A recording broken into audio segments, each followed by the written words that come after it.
قالوا سمعنا فتى يذكرهم يقال له إبراهيم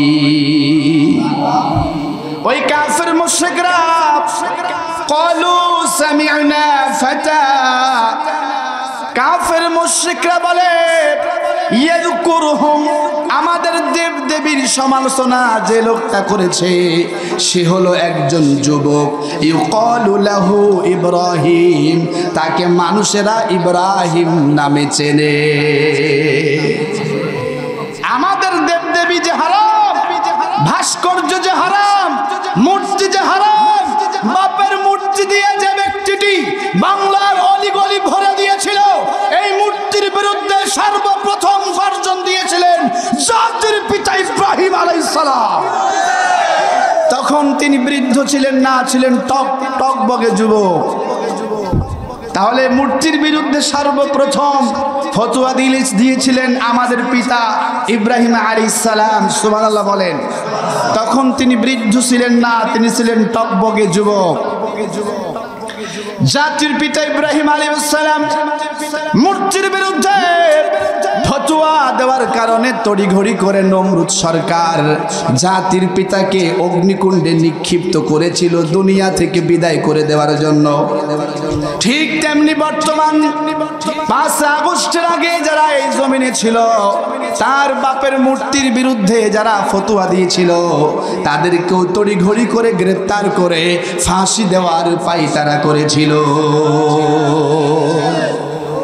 অযুব সমাজ মূর্তি হারাম জাতির পিতা বৃদ্ধ বয়সে বাজানায় যখন তিনি তারুণ্য দীপ্তে যুবক ছিলেন টকবগে যুবক তখন তিনি ফতোয়া দিয়ে মূর্তিকে হারাম ঘোষণা করেছেন সুবহানাল্লাহ বলে প্রিয় ভাইরা আমার আসহাবে কাহাফের কতিপয় 7 জন লোক ঈমানকে রক্ষা করার জন্য তারা গুহায় আশ্রয় নিয়েছিল আল্লাহ রাব্বুল আলামিন সে কথা বলেছেন কত সুন্দর করে নাহনু নাকুসু আলাইকা নাবাহুম বিল হাক্কি ইন্নাহুম ফিতিয়াতুন আমানু বিরাব্বিহিম ওয়া জিদনাহুম হুদা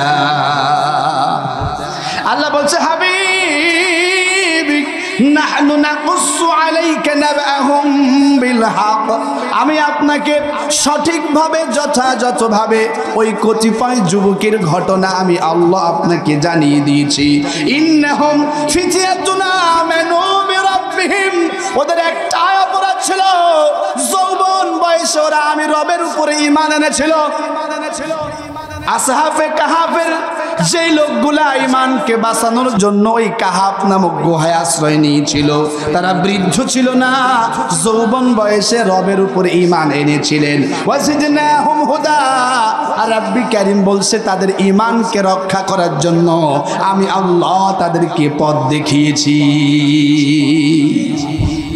এখান থেকে শিক্ষা হলো ঈমানকে হেফাজতের সময় বৃদ্ধ বয়সে নয় ঈমানকে হেফাজতের সময় হলো যৌবন বয়স কারণ যৌবন বয়সেই সমস্ত পাপ সংগঠিত হয় যে বয়সে পাপ সংগঠিত হয় সে বয়সেই ঈমানকে রক্ষা করা কঠিন হয় কথা বলেন না কেন আল্লাহ তাআলা বলছেন আমি আমার কতিপয় বান্দাদেরকে হেদায়েত দিয়েছি পথ প্রদর্শন করিয়েছি এজন্য তারা জালেম শাসকের কবলে পড়ে ঈমান থেকে বিচ্যুত হয়ে যাচ্ছিল আমি আল্লাহ তাদের ঈমান হেফাজতের জন্য রাস্তা দেখালাম সুবহানাল্লাহ বলেন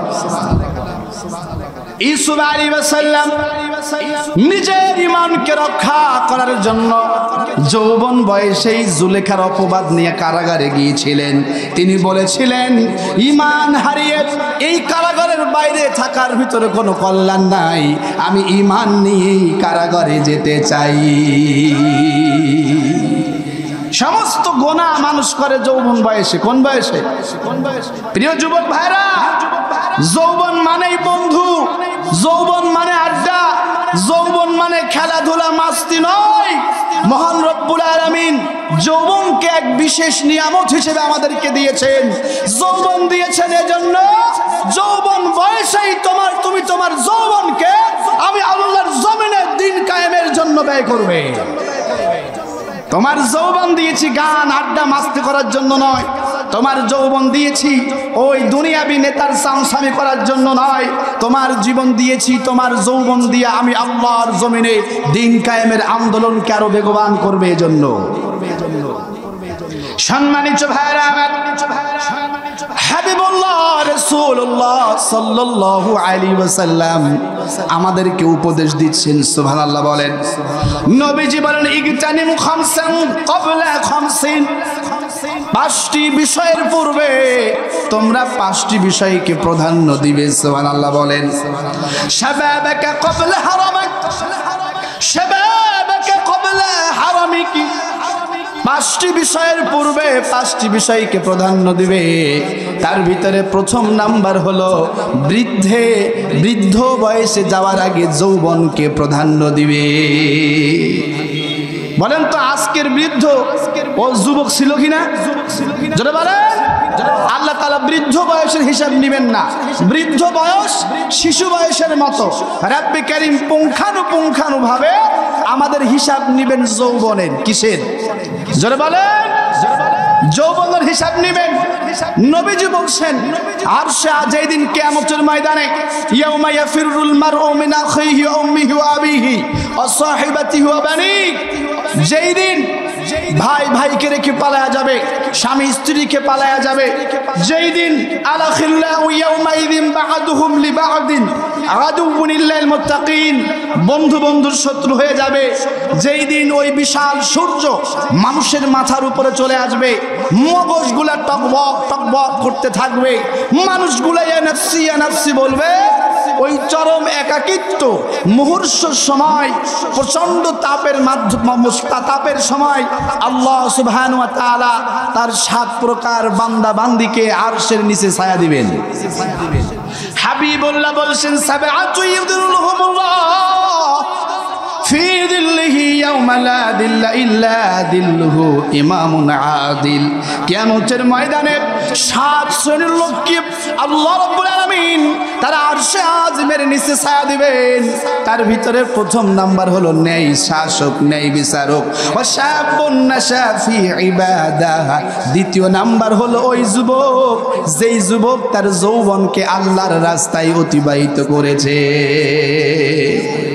যে যুবক তার যৌবনকে আল্লাহ সুবহানাহু ওয়া তাআলার রাস্তায় অতিবাহিত করেছে, আল্লাহ সুবহানাহু ওয়া তাআলা ওই যুবককে তার ছায়ার নিচে আশ্রয় দিবেন। সুবহানাল্লাহ বলেন।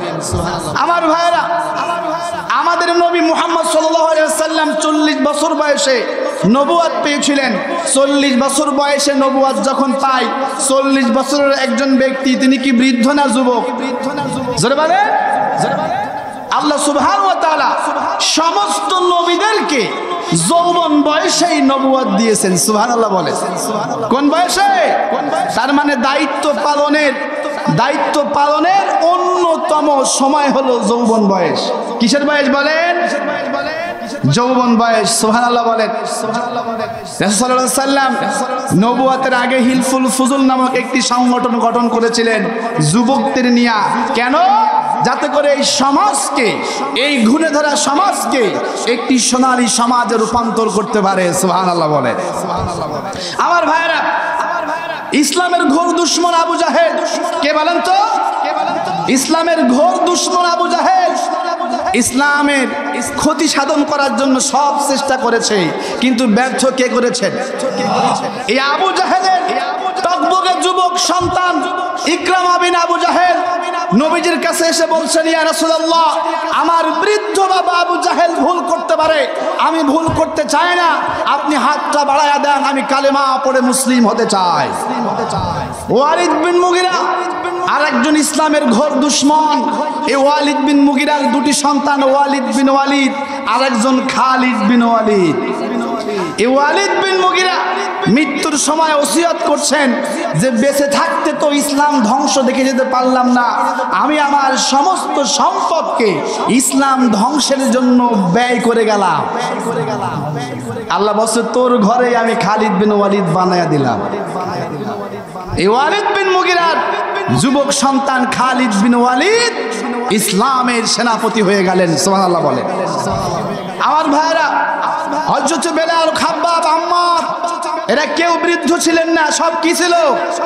জোরে বলেন। সবাই যুবক ছিল। 1952 সালের এদেশের বাংলা ভাষা আদায়ের দাবিতে রফিক, সালাম, বরকত যাদের জীবনের বিনিময়ে আমরা বাংলা ভাষা পেয়েছি, স্বাধীনভাবে বাংলায় কথা বলতে পারি, তারাও কিন্তু বৃদ্ধ ছিল না, তারাও ছিল যুবক। 1971 সনে দীর্ঘ 9 মাস রক্তক্ষয়ী যুদ্ধের মাধ্যমে এক সাগর রক্তের বিনিময়ে যারা আমাদেরকে স্বাধীন সার্বভৌম লাল সবুজের একটি পতাকা এনে দিয়েছিলেন, তারাও বৃদ্ধ ছিল না, তারাও ছিল যুবক। 1971 সালের 16 ডিসেম্বর এদেশ বিজয় লাভ করে, 26শে মার্চ এদেশ স্বাধীন হয়। কিন্তু বাংলাদেশ 1971 সালে স্বাধীন হবার পর দীর্ঘ 16 বছরে বাংলাদেশে এক স্বৈরাচার ফ্যাসিস্ট এদেশের স্বাধীনতাকে খর্ব করেছিল। 2024 সালের 5 আগস্ট বাংলাদেশের তরুণ যুবকদের রক্তের বিনিময়ে আমরা আরেকটি স্বাধীন বাংলাদেশ পেয়েছি। সব বৃদ্ধরা যখন ব্যর্থ, সব দল যখন ব্যর্থ, রব্বে কারিম টকবকে যুবক, তরুণ ছাত্র সমাজ, আবাল বৃদ্ধা বনিতার রক্তের বিনিময়ে রব্বে কারিম আবারও আমাদের মুখের স্বাধীনতা, বাক স্বাধীনতা, এদেশের সমস্ত স্বাধীনতাকে আল্লাহ তাআলা আবার হেফাজত করেছেন। আমি জানতে চাই, ও মদিনামপুর এলাকাবাসী, 1971 সালে স্বাধীন হওয়া এই দেশকে যারা জুলুম দিয়া, নিপীড়ন দিয়া, নির্যাতন দিয়া, হামলা দিয়া, মামলা দিয়া, এক কথাই এমন কোন অন্যায় অবিচার করে নাই, এ দেশের মাটিতে তাদেরকে কি আর দেখতে চান? যারা আলেমদের হত্যা করেছে, যাদের হাতে হাফেজে কোরআনদের রক্ত, তারা বাংলার শ্রেষ্ঠ সন্তানদেরকে কারুদ্ধ করে একে একে ফাঁসি দিয়েছে, যারা আল্লামা সাঈদীকে শহীদ করেছে, তাদেরকে কি আর দেখতে চান? আমরা এদেশের মাটিতে আর কোন জালেমকে দেখতে চাই? 24-এর 5 আগস্ট স্বাধীন হওয়া এই দেশে যারা হাট বাজার, দোকানপাট, হিন্দুদের বাড়ি ঘর দুয়ারে হামলা করেছে, যারা মানুষের দোকানপাট, হাট বাজার দখলে ব্যস্ত ছিল, আপনারা কি তাদেরকে দেখতে চান?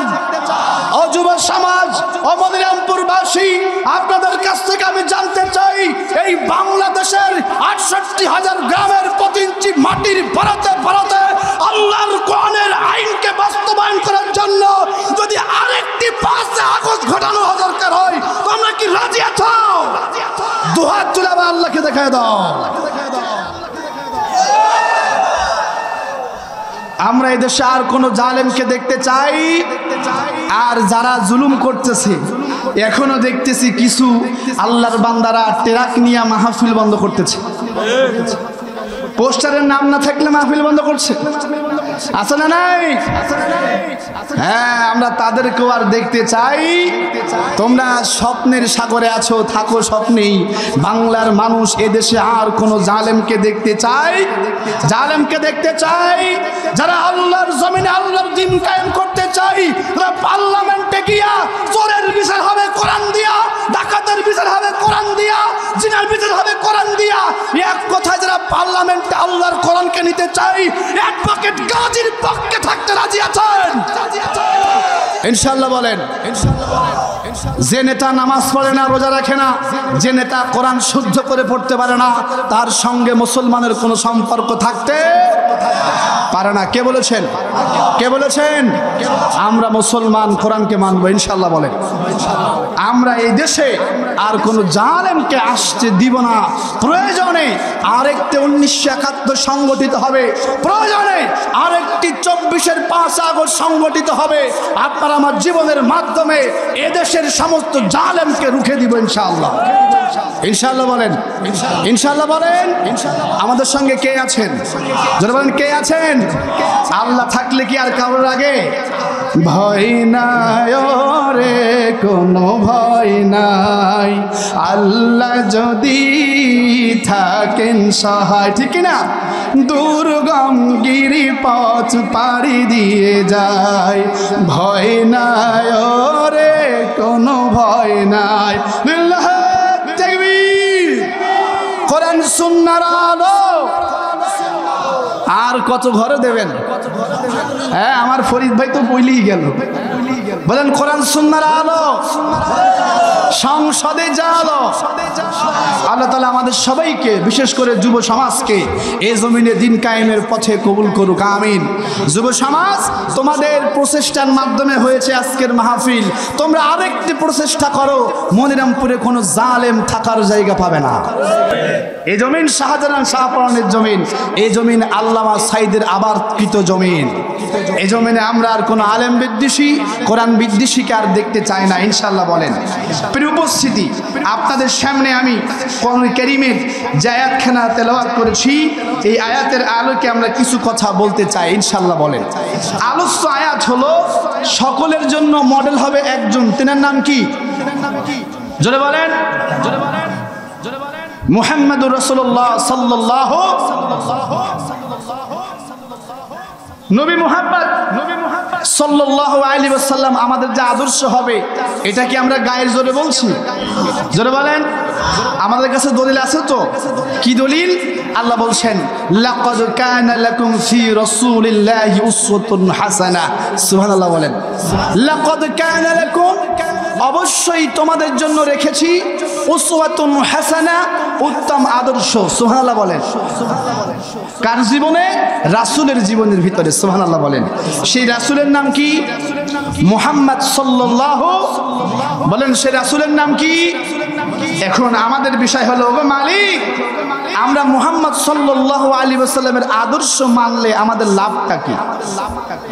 যারা হোলি এক জ্যাকবের সেকুলারিজম মানে, যারা নিকোলো ম্যাকিয়াভেলির জাতীয়তাবাদ মানে, যারা কার্ল মার্কসের সমাজতন্ত্রবাদ মানে, যারা অ্যাডাম স্মিথের পুঁজিবাদ মানে, যারা যারা যারা যারা মানুষের তৈরি করা তন্ত্রমন্ত্র মানে, তাদের একমাত্র মাকসাদ হলো এই দুনিয়া।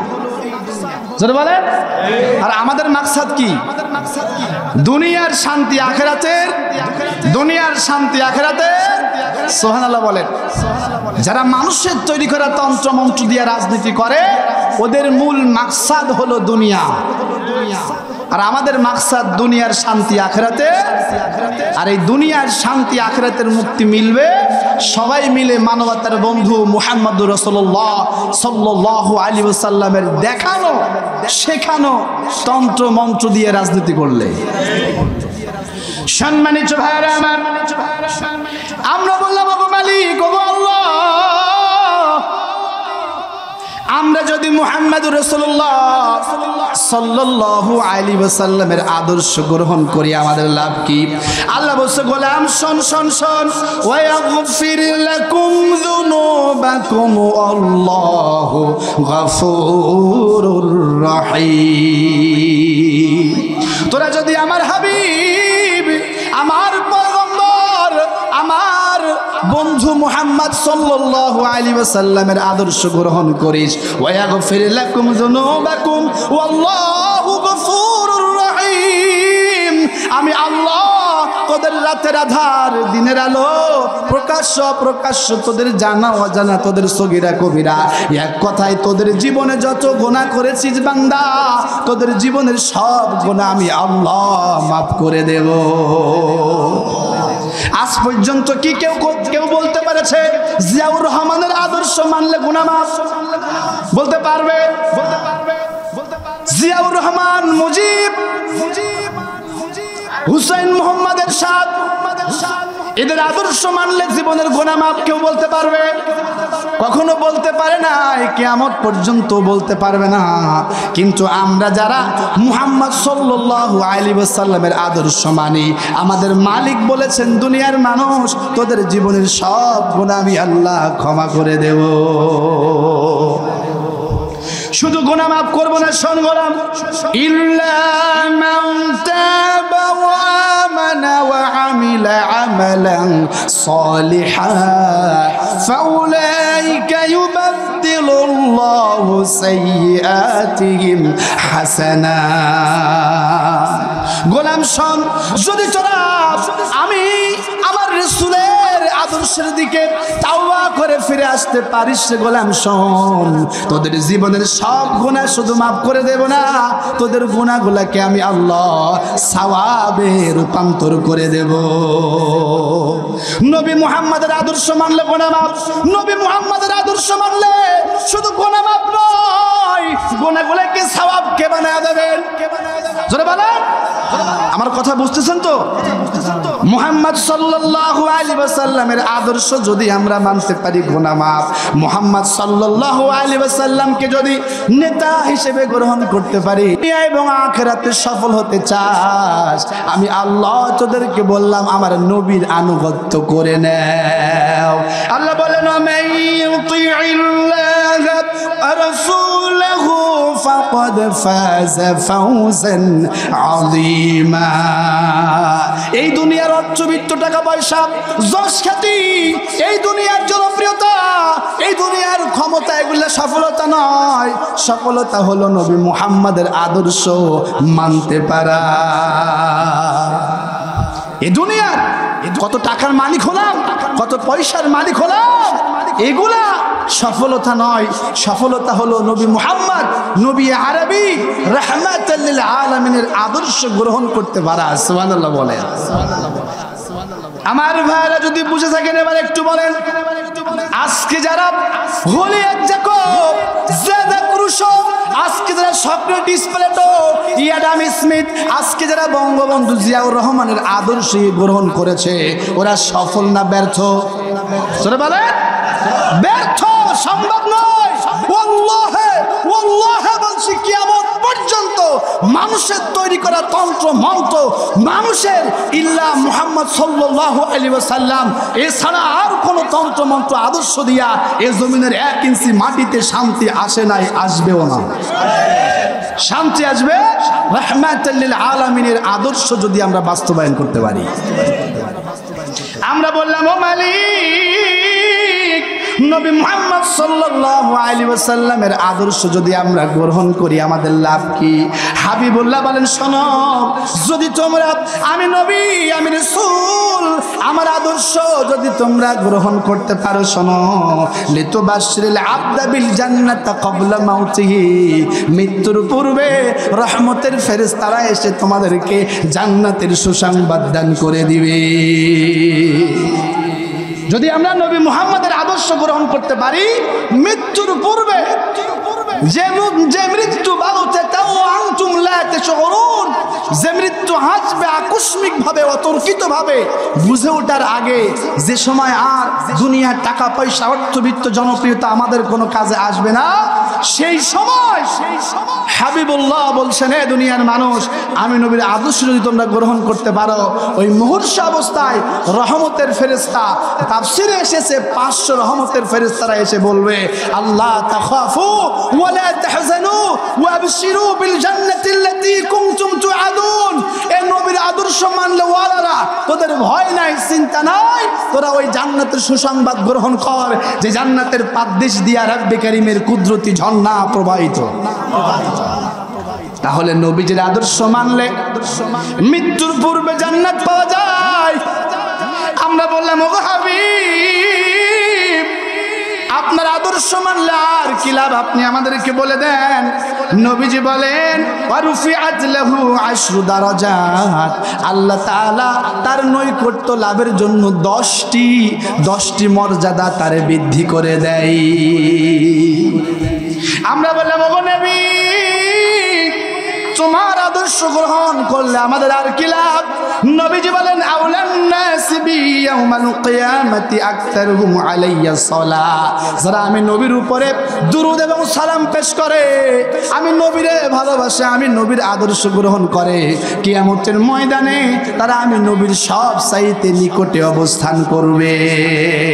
ভালো করে বোঝেন, ওয়াকালাল্লাযীনা কাফারু রাব্বানা আরিনা আল্লাযাইনি আযাল্লানা মিনাল জিন্নি ওয়াল ইনসি নাজআলহুমা তাহতা আকদামিনা লিয়াকুনা মিনাল আসফালিন। যেদিন কর্মীরা বলবে, মালিক, দুনিয়ার জিন জিন এবং মানুষের মধ্য থেকে যারা আমাদেরকে পথ ভ্রষ্ট করেছে তাদেরকে দেখায়া দেন।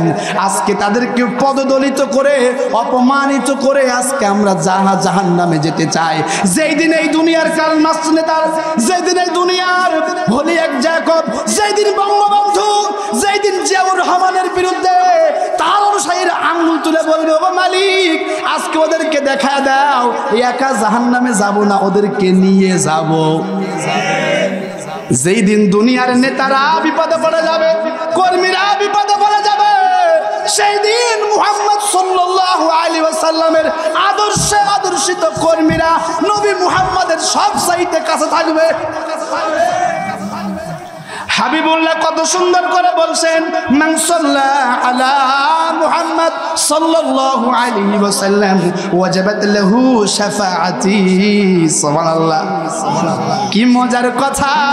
ও মনিরামপুরবাসী, কি দিলে আপনারা বুঝবেন, ভালো করে বোঝেন।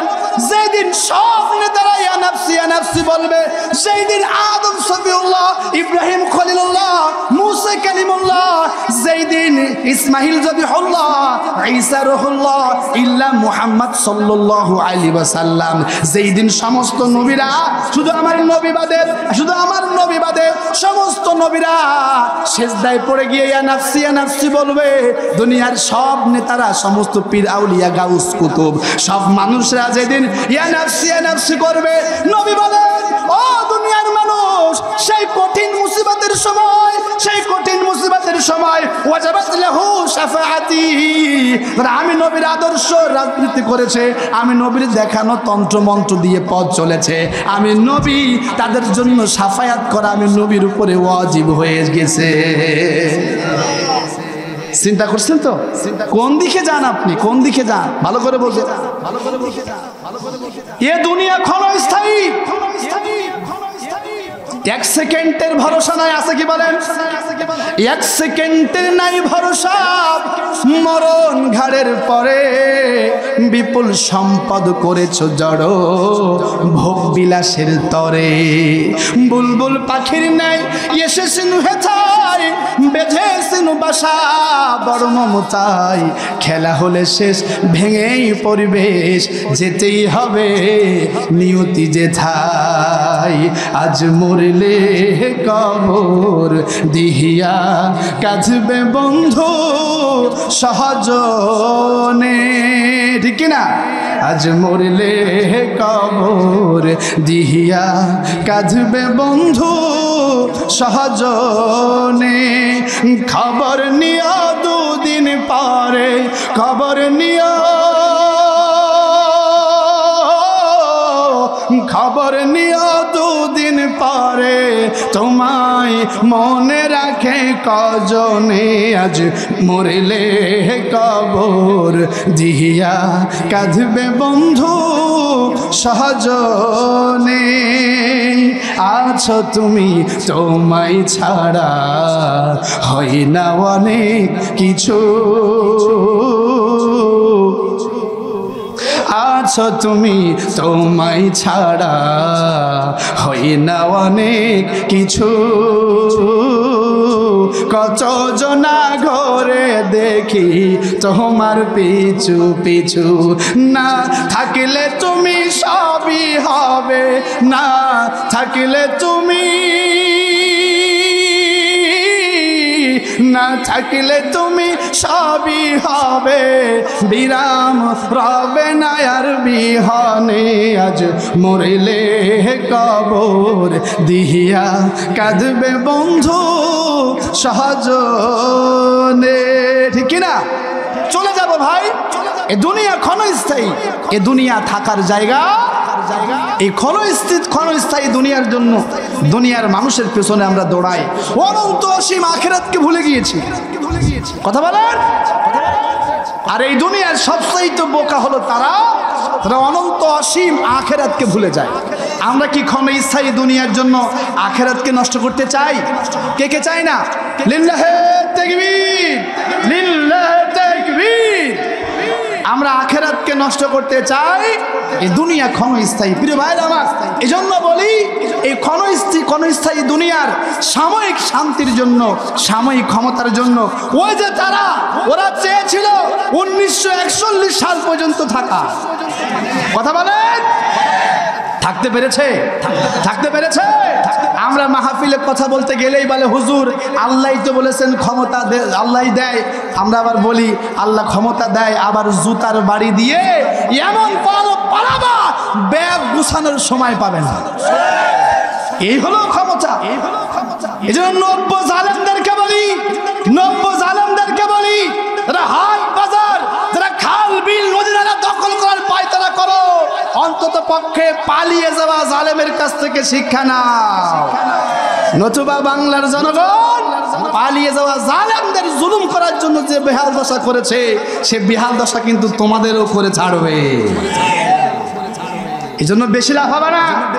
আল্লামা বলেছিলেন বেশি লাভ হবে না।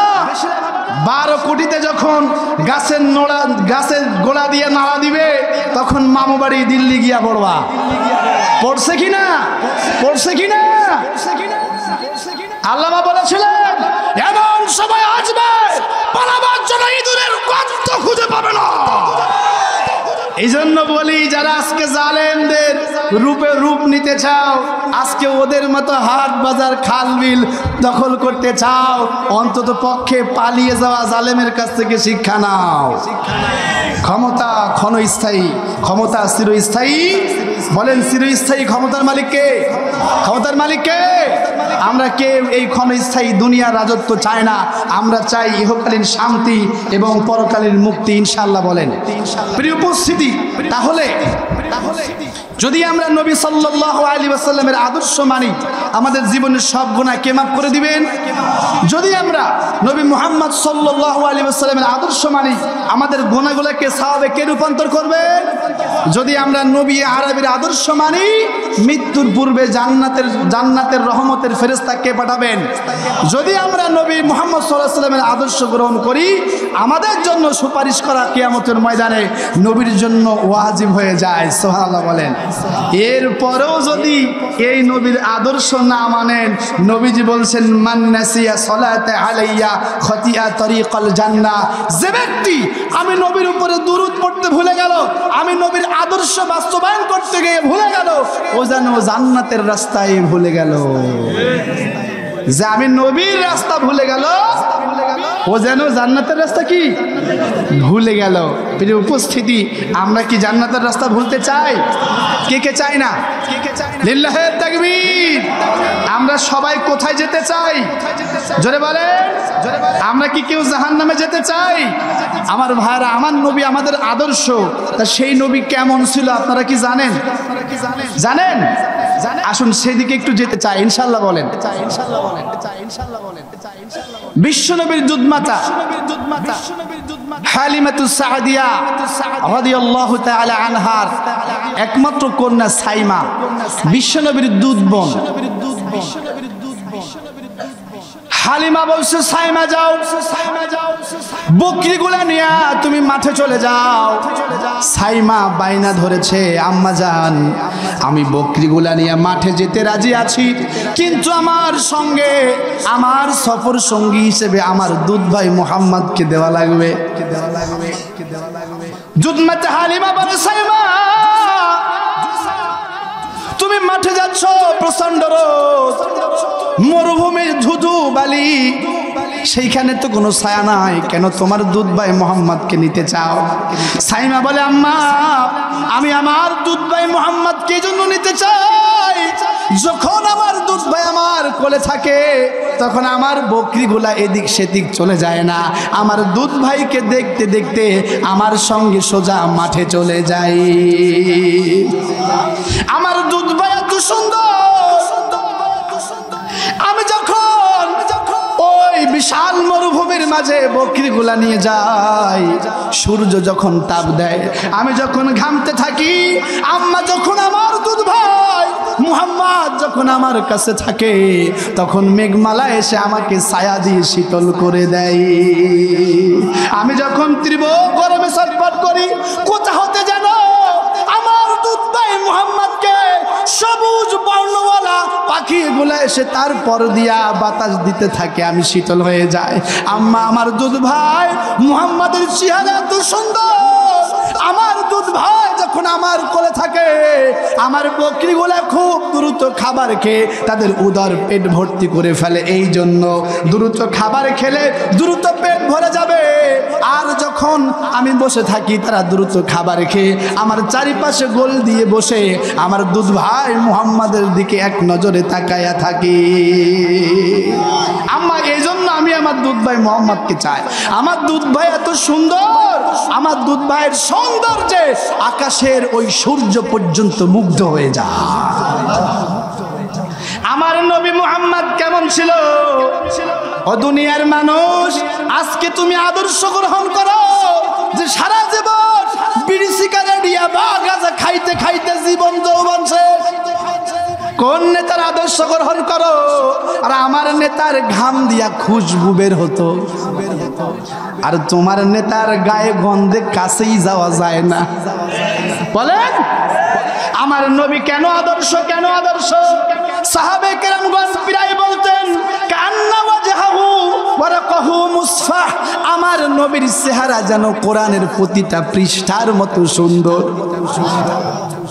হযরতে আলী বলছেন এ দুনিয়ার মানুষ, আমার নবী এত সুন্দর, মান রাআহু বাদিহাতান হাবা ওয়া মান খালাতাহু মা'রিফান আহাব্বা ইয়াকুল নাঈতু লাম আরাকা ক্বাবলাহু ওয়া লা বা'দা মিছলা রাসূলুল্লাহ।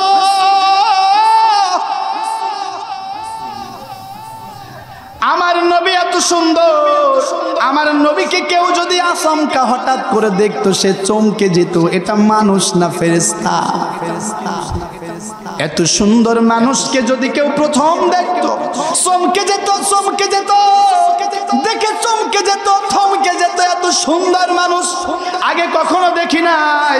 হযরত আলী বলছে কেউ যদি গভীর দৃষ্টি দিয়া আমার নবী মুহাম্মদকে দেখতো, আমার নবীর ওই চেহারা আর কেউ কখনো ভুলতো না। আমার নবী এত সুন্দর, আমার নবীর দেখার সঙ্গে সঙ্গে মানুষেরা বলতো লাম আরা ক্বাবলাহু ওয়ালা বা'দা রাসূলুল্লাহ সাল্লাল্লাহু আলাইহি ওয়াসাল্লাম। আমার নবীর দেখার সঙ্গে সঙ্গে ওই মানুষগুলা বলে ফেলতো নবী মুহাম্মাদের মতো এত সুন্দর মানুষ না পূর্বে দেখেছি না আর কখনো দেখব। এত সুন্দর, এত সুন্দর, এত সুন্দর। আর এই সুন্দর মানুষটারে ছেড়ে তুমি যাও কোথায়? এই সুন্দর মানুষটার আদর্শ ছেড়ে যাও কই? আসতে হবে নবীজির আদর্শের দিকে ইনশাআল্লাহ। বলেন নবীজির আদর্শ ছাড়া শান্তি আসবে? শান্তি আসবে, শুধু শান্তি শান্তি জিকির করতে করতে মরে যাবে, কিন্তু শান্তি আসবে না। কারণ শান্তি তো শান্তির বাবা মুহাম্মদ সাল্লাল্লাহু আলাইহি ওয়াসাল্লামের কাছে। আমার নবী কত সুন্দর ছিল! জাবের বিন সামুরা রাদিয়াল্লাহু তাআলা আনহু, তার কাছে বলা হলো ওগো আল্লাহর নবীর সাহাবী, আমার নবী কি তরবারির মতো চকচকে ছিল? জাবের বিন সামুরা বলে লা বালা কানা মিসলা শামস ওয়ালাল কমার, না না না, আমার নবী তরবারির মতো চকচকে ছিল না। সকাল বেলার উদিত সূর্য আর রাতের বেলার ওই আলোকিত করা চাঁদ তার চাইতে বেশি সুন্দর ছিল আমার নবী। আমার নবী কত সুন্দর! জাবের বিন সামুরা রাদিয়াল্লাহু তাআলা আনহু তিনি একদিন বলছেন আমি ছোট মানুষ, আমি নবীজির কাছে গেলাম। বিশ্ব নবী মসজিদে নববীর ভিতরে বসে আছেন। নবীজির কাছে যাওয়ার পর আমি নবীজির কাছে গেলাম। নবীজি মুস্কি হেসে নবীজির পবিত্র হাতটা আমার চোয়ালে দিলেন। সঙ্গে সঙ্গে আমার গোটা শরীর শীতল হয়ে গেল। নবীজি যখনই আমার চোয়ালে হাত দিলেন সঙ্গে সঙ্গে আমার চোয়ালে মিশক আম্বরের চাইতে সুগন্ধি বের হওয়া শুরু করেছে। নবীজি আমার হাতটি ধরলেন। জাবের বিন সামুরা বলছেন নবীজি রাহমাতাল লিল আলামিন আমার হাতটি ধরলেন, বাইরে আসলেন। সেই দিন ছিল পূর্ণিমার রাত। সুবহানাল্লাহ বলেন। পূর্ণিমার রাত ছিল। আমি একবার ওই পূর্ণিমার চাঁদের দিকে তাকাই, আর একবার এই মাটির উপরে দাঁড়িয়ে থাকা চাঁদের উপরে তাকায়, একটা সময় আমার মনটা বলে উঠলো ফালাহু ইনদি আহসানু মিনাল কমার, ইয়া রাসূলুল্লাহ ওই চাঁদের চাইতেও আপনি বেশি সুন্দর। এত সুন্দর আমার নবী, আর সেই সুন্দর নবীরে ছেড়ে ও যায় কোথায়? যার গায়ের গন্ধে কাছে যাওয়া যায় না। বলেন না কেন? মনিরামপুর মানুষ এমনি ইসলাম প্রিয়, আলহামদুলিল্লাহ বলেন। এটা বারবার প্রমাণ দেয়, আলহামদুলিল্লাহ বলেন। আমার ছোট ভাই এনামুল, ও হচ্ছে আমার জেলখানার সাথী। দাওয়াতটা তো সেইভাবে আসছে, আলহামদুলিল্লাহ বলেন। এই ছোট ভাইটা আরো ছোট ছিল, তখন তো দাড়ি ছিল না। 2000 সম্ভবত 13 সালে মনে হয়, 13 কিংবা 14 সালে আমরা জেলখানায় গেলাম। 13 সালে এনামুল কি বুঝতো গো? আমি কি বুঝতাম? জেলখানায় যেতে হলো। যাক আলহামদুলিল্লাহ, দীর্ঘ 16 বছর জালেম না আসলে আমরা মুনাফিক চিনতে পারতাম না। মাঝে মাঝে বাতাস আল্লাহ দেয় যে যেগুলা আসল সেগুলা পড়ে থাকবে, আর মুনাফিকেরা স্রোতের সঙ্গে গা ভাসিয়ে দেয়। মুনাফিক চিনতে পারছেন তো? মুনাফিক হলো তারা যেই ফরিদউদ্দিন মাসুদি শাহবাগে গিয়া যেই শাহবাগের স্লোগান ছিল কোনটার সাথে সাইদি তৈরা যাকাত তৈরা যাকার, কোতে কাদের মোল্লা তৈরা যাকাত তৈরা যাকার, ওই শাহবাগের স্লোগান ছিল। আর ফরিদউদ্দিন মাসুদ সেই শাহবাগে গিয়ে বলেছিল আমি শাহবাগে এসে নেকির কাজ করেছি। আর আজকের কিছু টুপিওয়ালা দাড়িওয়ালারা সেই শাহবাগী ফরিদউদ্দিন মাসুদিকে বাঁচানোর জন্য পায়তারা চলে করেছে। যারা তার পক্ষে তারাই হলো খাঁটি মুনাফিক। কারণ আমাদের মাহফিলগুলা বিগত সালে বন্ধ হয়েছে, আর তারা দেদারসে মাহফিল করেছে, কারণ তারা তো তাদের নাতি ছিল। কি ছিল? নাতি যতই নানার দাড়ি ধরুক, নানা তো মুস্কি হাসে, ও তোমার নাতি। আর আমরা তো আর নাতি ছিলাম না, আমরা কিছু না বললেও সমস্যা নাকি? আমরা জোরে হাঁটলেও দোষ ছিল, আস্তে হাঁটলেও দোষ ছিল। আমার ভাইয়েরা, তাহলে যে নবীজি এত সুন্দর, সে নবীজির আদর্শ ছেড়ে যাওয়া যাবে? জোরে বলেন। নবীজি আমাদের আদর্শ কে বলেছেন? জোরে বলেন, কে বলেছেন? নবী মুহাম্মদ সাল্লাল্লাহু আলাইহি ওয়াসাল্লামের আদর্শ রেখে দুনিয়ার বস্তা পচা দুর্গন্ধময় কোন মানুষের আদর্শ গ্রহণ করা কবিরা গুনাহ। কি গুনাহ? আর কবিরা গুনাহ মাফ হয় কিসের মাধ্যমে? হুজুর বলেন। আর তাওবা মানে কি? আস্তাগফিরুল্লাহ। তাওবা মানে ফিরে আসা। তার মানে দুনিয়ার ওই বস্তা পচা দুর্গন্ধময় নেতার নেতৃত্ব ছেড়ে রাহমাতুল আলামিনের নেতৃত্বের দিকে আসা, এটাই হলো তাওবা। তুবু ইলাল্লাহ। মাঝে মাঝে আমি বোঝানোর জন্য বলি, দুই জায়গায় আল্লাহর নাম নেওয়া যাবে না। দুই জায়গায় নেওয়া হারাম। ওই দুই জায়গায় নিলে গুনাহ হয়। কি গুনাহ হয়? তাও কবিরা গুনাহ হয়। কথা বুঝছেন তো? তার ভিতরে একটা হলো টয়লেটে যাওয়ার আগে দোয়া আছে, কিন্তু বসে কি দোয়া আছে নাকি? যেটা বলেন। এখন কেউ যদি মনে করে যে আমি এত বড় আল্লাহর ওলি, টয়লেটে শুধু ফাও সময় যায় একটু জিকির করি, কত সওয়াব হবে ওর? হবে হবে। তো টয়লেটটা যেমন, ঠিক তেমনি সেকুলারিজম হলো টয়লেট। মানুষের তৈরি করা তন্ত্র মন্ত্র। এক কথায় Bangabandhu Ziaur Rahman, Karl Marx, Lenin, Hegel, Freud, এদের তন্ত্র হলো টয়লেটের মতো। টয়লেটে বসে জিকির করলে যেমন সওয়াব হবে না, ঠিক তেমনি এই মানুষের তৈরি করা তন্ত্র মন্ত্রের ভিতরে বসে আল্লাহ আল্লাহ নামাজ রোজা হজ যাকাত করলেও কবুল হবে। বুঝে ফেলেছেন এবার মনে হয়। আল্লাহ আমাদের সঠিক বুঝদান করুক, আমিন বলেন। আরে ভাই, সওয়াবের কাজ নামাজ পড়াও সওয়াব, ছাড়াও সওয়াব। 3 সময় নামাজ পড়া কি? এখন দেখতেছে আমি তো খুব বুজুর্গ, আমি 24 ঘন্টা পড়ব, হবে?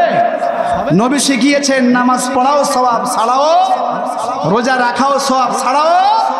আরে এই জমিনে দিন কায়েম আন্দোলন করা এত বড় ফরজ বিধান, যেই ফরজ বিধানের জন্য নবীজি 9 ওয়াক্ত সালাত ছেড়েছেন। নবীজি 17 রমজান খেজুর খেয়ে ইফতার করে রোজা ভেঙেছেন ইকামত দিনের কাজের জন্য। নবীজি ইহরামের কাপড় ভেঙে উসমান হত্যার বদলের জন্য তিনি বায়াত নিয়েছেন। এক কথায় এই জমিনে দিন কায়েমের জন্য নামাজ ছেড়ে দেওয়াও সওয়াবের কাজ। কথা বুঝছেন তো? তাহলে বিশ্বনবী সাল্লাল্লাহু আলাইহি ওয়াসাল্লাম আমাদের আদর্শ। তিনি শিখিয়েছেন নামাজ পড়াও সওয়াব, ছাড়াও পড়া সওয়াব, ছাড়াও সুবহানাল্লাহ বলেন। তাহলে মানুষের তৈরি করা তন্ত্রমন্ত্র ওটা পায়খানা, ওটা কি? আর পায়খানায় বসে যদি আমি 100 বার আস্তাগফিরুল্লাহ পড়ি কত সওয়াব হবে গো? হবে। ঠিক তেমনি মানুষের তৈরি করা তন্ত্রমন্ত্রের মধ্যে বসে যদি ও নামাজ পড়ে, রোজা রাখে, হজ করে, যাকাত দেয়, কত গুণ সওয়াব হবে? ওয়াকাদিমনা ইলা মা আমিলু মিন আমালিন ফাজআলনাহু হাবাআন মানসুরা। আল্লাহ সুবহানাহু ওয়া তাআলা বলছে তো সওয়াবই হবে না, বরং তোর আমলগুলোকে আমি আল্লাহ বিক্ষিপ্ত ধূলিকণায় রূপান্তর করে দেব। নাউযুবিল্লাহ। সম্মানিত ভাইরা আমার, নবীজির আদর্শ যারা মানে না তারা ঈমানদার হতে পারবে না। বিশ্বনবীর চাচা আবু তালেব, কি বললাম? সে বিশ্বনবীকে ভালোবাসতো, কিন্তু নবীজির আদর্শ মানে নাই। নবীজির আদর্শ মানে নাই, এই জন্য জাহান্নামের সবচাইতে কম আযাব দেওয়া হবে বিশ্বনবীর চাচাকে। জাহান্নামের ভেতরে তাকে আগুনের ফিতাওয়ালা স্যান্ডেল পরিয়ে দেওয়া হবে, যার ফলে মগজগুলা টকবক টকবক করে ফুটতে থাকবে। তাহলে বিশ্বনবীর এত কাছে থেকে শুধু নবীজির আদর্শ জমিনে বাস্তবায়ন করে নাই, এই অপরাধেই সে জাহান্নামে যাবে। তুমি নবীজির চাচার চাইতে কি বড় কিছু? জাতির পিতা ইব্রাহিম আলাইহিস সালামের পিতা আজর, কি বললাম? এই পিতা আজর তিনি আল্লাহর উপর ঈমান আনে নাই, ইব্রাহিম খলিলের আদর্শ গ্রহণ করে নাই, এই জন্য জাতির পিতাও জাহান্নামে যাবে কিয়ামতের ময়দানে। জাতির পিতার বাবা কিয়ামতের ময়দানে জাতির পিতা যখন নবীদের চেয়ারে বসে থাকবেন, নবীদের চেয়ারে বসে থাকবেন, ওই সময় জাতির পিতার বাবারে জাহান্নামের ফেরেশতারা, জাহান্নামের দায়িত্বরত ফেরেশতারা শিকলি পরাইয়া টানতে টানতে জাহান্নামের দিকে নিয়ে যাবে। বারবার তাকাবে, ও কলিজার টুকরা সন্তান ইব্রাহিম, দুনিয়াতে আমি তোর আদর্শ মানি নাই, দুনিয়াতে আমি তোর আনিত বিধান মানি নাই, দুনিয়াতে আল্লাহর উপরে ঈমান আনি নাই, এখন পাক্কা ওয়াদা দিলাম আমি আল্লাহর উপরে ঈমান আনতে চাই, একটুখানি বাঁচাও। যত হোক পিতা ইব্রাহিম আলাইহিস সালাম ওই সময় রব্বে কারীমকে বলবে, ও মালিক, আপনি তো বলেছেন আমারে লজ্জিত করবেন না। তার মানে ডাইরেক্ট তো বলতে পারছে না আল্লাহ আমার বাবারে মাফ করো, তিনি বলছে আল্লাহ আপনি তো বলেছেন আমারে লজ্জিত করবেন না, তার মানে আমার বাবারে আপনি বাঁচাইয়া দেন। আল্লাহ বলবেন, ও বন্ধু খলিল আমার, ইন্নী হারামতুল জান্নাত আলাল কাফিরিন, বন্ধু আমার তুমি কি জানো না আমি আল্লাহ ঘোষণা করেছি কাফেরের উপরে আমার জান্নাত হারাম। তোমার বাবা আজর সে তো কাফের, তোমার আরিত বিধান গ্রহণ করে নাই, তোমার আদর্শ জমিনে বাস্তবায়ন করে নাই, তোমার বাবা তাও তারে জাহান্নামে যাওয়া লাগবে। আল্লাহ বলবেন, ইব্রাহিম তুমি একটু চক্ষু বন্ধ করো।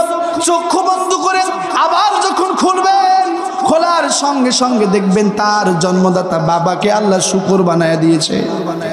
শুকর অবস্থায় মারতে মারতে পিটাইতে পিটাইতে জখম করে জাহান্নামের দিকে নিয়ে চলে যাবে। ও আমার প্রিয় মনিরামপুর এলাকাবাসী, আমি একটু জানতে চাই, নবীর পিতা আজর জান্নাতে যাবে না, অপরাধ হলো একটা। নবীর পিতা জান্নাতে যাবে না, অপরাধ হলো একটা, তিনি ইব্রাহিমের আদর্শ গ্রহণ করে নাই, পয়গম্বর ইব্রাহিমের আনিত জীবন বিধানকে সে গ্রহণ করে নাই। এই জন্য বিশ্বনবীর চাচা আবু তালেব জান্নাতে যাবে না, অপরাধ একটা, বিশ্বনবীর আনিত জীবন বিধান কোরআনকে বাস্তবায়ন করে নাই, বিশ্বনবীর আদর্শ জীবনে বাস্তবায়ন করে নাই, এই অপরাধে তাদেরকে জাহান্নামে যাওয়া লাগবে। আমার ভাইয়েরা, যদি বুঝে থাকেন একটু বলেন, 5 ওয়াক্ত নামাজ পড়া আমাদের উপরে কি? যদি বলেন, আর না পড়া কি? কবিরা গুনাহ। কি গুনাহ?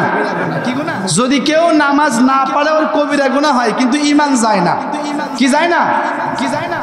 নামাজ না পড়লে কবিরা গুনাহ হয়, কিন্তু ঈমান যায় না। কিন্তু কেউ যদি যুক্তি দেয়, হাসে উবুড় হয়ে শামুক পায়, তুমি উবুড় হয়ে কি পাও, তখন আর কবিরা গুনাহ হয় না, তখন ঈমানটা চলে যায়। কথা বোঝেন নাই? আমরা নামাজে কাকে সেজদা দিই বলেন? জোরে বলেন। নামাজে সেজদা দিই আমাদের মালিককে, কিন্তু ওই সেজদা যদি কেউ খানকায় দেয়, মাজারে দেয়, বলেন তোর নাম ইমানদার নাকি বেঈমান? জোরে বলেন। ওর নাম হলো বেঈমান। আমার ভাই, নামাজ না পড়লে কবিরা গুনাহ হয়, ঈমান যায় না।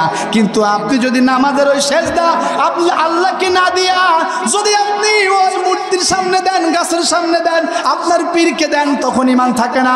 নামাজ না পড়লে ঈমান যায় না। কিন্তু যখনই আল্লাহর বিধান নামাজের বিরুদ্ধে আপনি যুক্তি খাড়া করবেন, তখন আর কবিরা গুনাহ থাকে না, ঈমান চলে যায়। ঠিক তেমনি নবীজি আমাদের আদর্শ কে বলেছেন? জোরে বলেন। নবীজি আমাদের জন্য উত্তম আদর্শ, উসওয়াতুন হাসানা কে বলেছেন? তাহলে নবীর আদর্শ না মানা কি গুনাহ? জোরে বলেন। নবীর আদর্শ না মানা হলো কবিরা গুনাহ। কিন্তু যে নবীর আদর্শ মানে না, কিন্তু নবীর আদর্শের জায়গায় হোলি এক জ্যাকবের আদর্শ খাড়া করে, নবীর আদর্শের জায়গায় নিকোলো ম্যাকিয়াভেলিকে খাড়া করে, নবীর আদর্শের জায়গায় বঙ্গবন্ধুরে খাড়া করে, নবীর আদর্শের জায়গায় জিয়াউর রহমানকে খাড়া করে, ও আর ইমানদার থাকে না, ডাইরেক্ট বেঈমান হয়ে যায়। আলহামদুলিল্লাহ বলেন। নবীর আদর্শ না মানা কবিরা গুনাহ। কিন্তু নবীর আদর্শের যদি এন্টি কোন আদর্শ দাঁড় করা, আর কবিরা গুনাহ থাকে না, কি চলে যায়? আর ইমানদারের আমল, ইমান ছাড়া আমলের দাম আছে। জোরে বলেন। যারা বেঈমান, বেঈমান। ইন্নাহু মান ইউশরিক বিল্লাহি ফাকাদ হারামাল্লাহু আলাইহিল জান্নাহ ওয়া মাওয়াহুন নার ওয়া মা লিয-যালিমিনা মিন আনসার। আল্লাহ বলেন যারা বেঈমান, ফাকাদ হারামাল্লাহু আলাইহিল জান্নাহ, তাদের উপর আমি আল্লাহ আমার জান্নাতকে হারাম করেছি। বলেন জান্নাতের মালিক কে? ও বেঈমান, ও বেঈমান, তুমি নামাজ পড়ো, মুসল্লি, রোজা রাখলা, তুমি রোজাদার, হজ করলা, তুমি হাজি, কিন্তু ঈমানদার ততক্ষণ হতে পারবে না যতক্ষণ নবী মুহাম্মাদের নেতৃত্ব না গ্রহণ করবে। এজন্য নবীজি বলছেন, ইয়াতি আলান নাসি জামান আস-সাবিরু মিনহুম আলা দীনিহি কাল কাবিদি আলাল জামা। যুগ জামানা আসবে এমন, যুগ জামানা আসবে এমন, হাতের উপরে আগুন রাখা যেমন কঠিন, তার চাইতে বেশি কঠিন হবে ঈমানের উপর টিকে থাকা। হাবিবুল্লাহ বলছেন, ইয়াতি আলান নাসি জামান ইয়াজতামিউনা ইউসাল্লুনা লাইসা ফিহিম মুমিন। এমন একটি যুগ আসবে কিয়ামতের পূর্বে, যেই যুগের মসজিদ হবে টাইলসওয়ালা, মসজিদ দেখলে মনে হবে দুরাকাত নামাজ ধরে পড়ি, এমন মসজিদ আছে না নাই? ওই যে একজন বলেছে আমাদের টাকা দিয়া মডেল মসজিদ করেছি, ডাহা মিথ্যা কথা। মডেল মসজিদ হয়েছে সৌদি আরবের অনুদানে। বোঝেন নাই? বোঝেন নাই? মানে খাই দায় একজন আর মোটা হয় আর একজন। কথা বলছেন তো? সৌদি আরবের অর্থ হয়েছে মডেল মসজিদ, আর উনি কয় আমরা বানিয়েছি মডেল মসজিদ। তুমি তো খাওয়ার যোগ, তুমি ওই মডেল মসজিদের টাকাও মেরে খেয়েছে, প্রমাণ আছে আমাদের কাছে। সময় আসুক, এক এক করে সব বের হবে ইনশাআল্লাহ। বলে তাহলে যুগ যেমন এমন আসবে, মসজিদ হবে সুন্দর টাইলসওয়ালা, কিন্তু ওই মসজিদের ইমাম, মুয়াজ্জিন, মুতাওয়াল্লি, সভাপতি, সেক্রেটারি লাইসা ফিহিম মুমিন, সব হবে বেঈমান। কারণ কি? মসজিদে নামাজ পড়ে নবীজি রুকু দিয়েছেন, তারপরে সেজদা, নবীজি দুইটা সেজদা দিয়েছেন। নবীজি যেইভাবে নামাজ পড়েছেন ঠিক, কিন্তু জমিনে আমার নবী যেইভাবে রাজনীতি করেছেন সেইটা তোমার কাছে বেঠিক লাগে। তুমি তো বেঈমান, তুমি তো বেঈমান। কথা বলছেন তো? আর বেঈমানের নামাজ, কালাম, রোজা, হজ, যাকাত কিছু কবুল হবে? কারণ হজ, যাকাত, নামাজ এক কথায় আমল কবুলের শর্ত হলো ঈমান। আর ঈমান হবে ততক্ষণ ফালা ওয়া রাব্বিকা, ফালা ওয়া রাব্বিকা, ফালা ওয়া রাব্বিকা। আল্লাহ তাআলা সূরা নিসার ভিতরে বলছেন যে ফালা ওয়া রাব্বিকা হাত্তা ইউহাক্কিমুকা ফীমা শাজারা বাইনাহুম। ও নবী, আপনার রবের শপথ। নবী রবের নাম কি? বলে আল্লাহ সুবহানাহু ওয়া তাআলা। ওগো নবী, আমি আমার রব নামক নামের শপথ দিয়ে বলছি, ততক্ষণ পর্যন্ত কেউ ঈমানদার হতে পারবে না যতক্ষণ পর্যন্ত আপনার নেতৃত্ব গ্রহণ না করবে। তাহলে ঈমানদার হতে পারবে না কে বলেছে? তা আল্লাহ বলছে তুই বেঈমান, তুই ঈমানদার হতে পারবি না ততক্ষণ যতক্ষণ না আমার নবীর হাকিম মানবি, আমার নবীর রায় না মানবি, আমার নবী যা করেছে তা না মানবি। নবীজি বলছেন তাকুনু বাইনা ইয়াদিস সাআ ফিতানু কাকিতুল লাইলিল মুযলিম ইসবিহুর রাজুলু ফিহা মুমিনা ওয়ায়ুমসি কাফিরা ওয়ায়ুমসি কাফিরা ওয়াবিউ মুমিনা। হাবিবুল্লাহ বলছেন ওয়াবিউ আকওয়ামান দীনাহুম বিআরাদিম মিনাদ দুনিয়া। এমন একটি যুগ আসবে যেই যুগে সকাল বেলা ঈমানদার তো সন্ধ্যায় সে বেঈমান, আবার সন্ধ্যায় ঈমানদার তো সকালে বেঈমান। কারণটা কি? ওয়াবিউ আকওয়ামান দীনাহুম বিআরাদিম মিনাদ দুনিয়া। দুনিয়ার ক্ষমতার জন্য, দুনিয়ার অর্থবিত্ত টাকা পয়সার জন্য তারা তাদের ঈমানকে বিক্রয় করে ফেলবে। দুনিয়ার ক্ষমতার জন্য, টাকার জন্য, একটা হাটের ইজারাদার হওয়ার জন্য। কথা বলেন নাই? ওই বিল, দিঘি, খাল, বিল দখল করার জন্য, দুনিয়ার জন্য ওরা ঈমানকে বিক্রয় করবে। আমাদের কাছে কি দুনিয়া বড় না ঈমান বড়? জোরে বলেন, জোরে বলেন। ঈমানদার আমরা কি নবীজিকে নেতা হিসেবে পেয়ে খুশি না বেজার? কে কে খুশি? লিল্লাহে তাকবীর, লিল্লাহে তাকবীর। সম্মানিত ভাইরা আমার, সম্মানিত ভাইরা আমার, সম্মানিত ভাইরা আমার, সম্মানিত ভাইরা আমার, আমরা নবীকে নেতা হিসেবে পেয়ে খুশি না বেজার? কত খুশি, কত খুশি। আল্লাহ তাআলা বলছেন লাকাদ মান্নাল্লাহু আলাল মুমিনিন। আমি আল্লাহ রাব্বুল আলামিন অবশ্যই ঈমানদারের উপর অনুগ্রহ করেছি, তাদের ভেতর থেকে একজন নবী পাঠায়া। সুবহানাল্লাহ বলেন। আল্লাহ বলেন কুল বিফাযলিল্লাহি ওয়া বিরহমাতিহি ফাবিযালিকা ফালইফরাহু হুয়া খায়রুম মিম্মা ইয়াজমাউন। রব্বে কারীম বলেন কুল বিফাযলিল্লাহ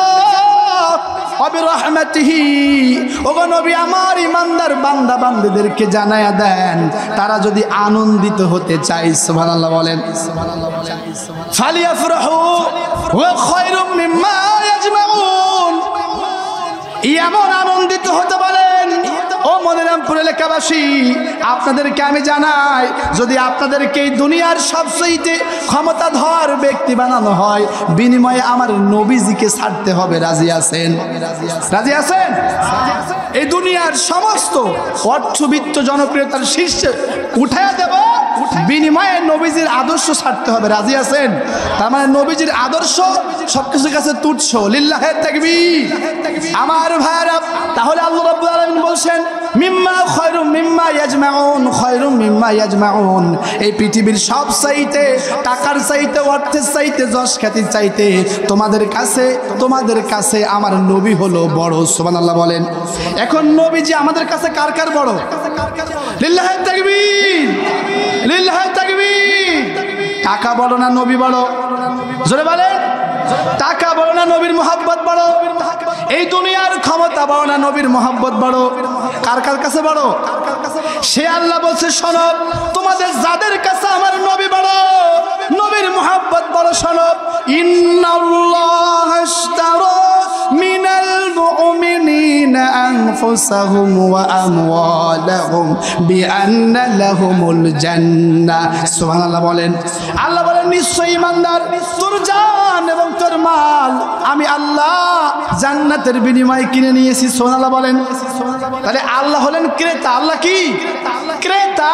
আল্লাহ কিনতে চাই জান এবং মাল। বিক্রেতা কারা? ঈমানদার। সুবহানাল্লাহ বলেন।